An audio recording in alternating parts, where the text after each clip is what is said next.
Washington President Trump issued a threat on Wednesday to cut off American aid to any country that votes for a resolution at the United Nations condemning his recent decision to recognize Jerusalem as the capital of Israel.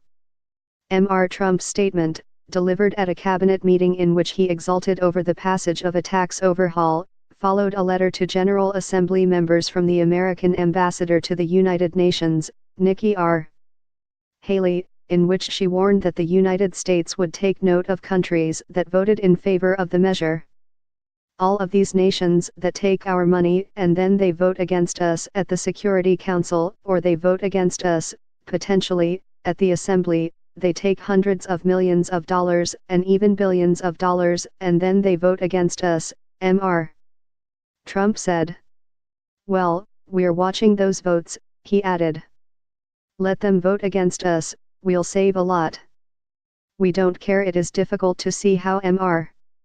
Trump can make good on that threat because it could involve cutting off financial assistance to the country's most strategic allies in the Middle East. Some of those programs, like Egypt's, are congressionally mandated. While the president can hold up aid unilaterally as a form of leverage, canceling it would require new legislation. Still, the bitter confrontation at the United Nations shows the lingering repercussions of Mr. Trump's decision to recognize Jerusalem, which defied world opinion and upended decades of American policy. While the decision has not unleashed the violence in the Arab capitals that some had feared, it has left the United States diplomatically isolated. The General Assembly is scheduled to vote Thursday on a resolution that would express deep regret at recent decisions concerning the status of Jerusalem, according to a draft text. It would urge other countries not to move their embassies there from Tel Aviv.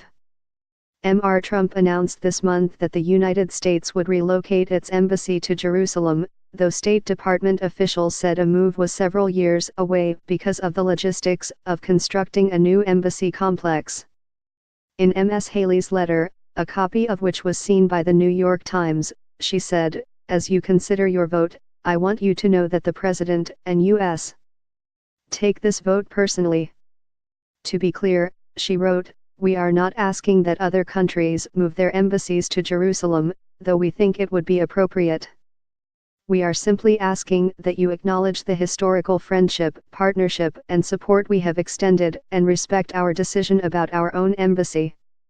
In a Twitter post on Tuesday, Ms. Haley said of the vote in the General Assembly, "The U.S. will be taking names." On Monday, the United States used a rare veto to block a resolution in the Security Council calling for the administration to reverse its decision on Jerusalem.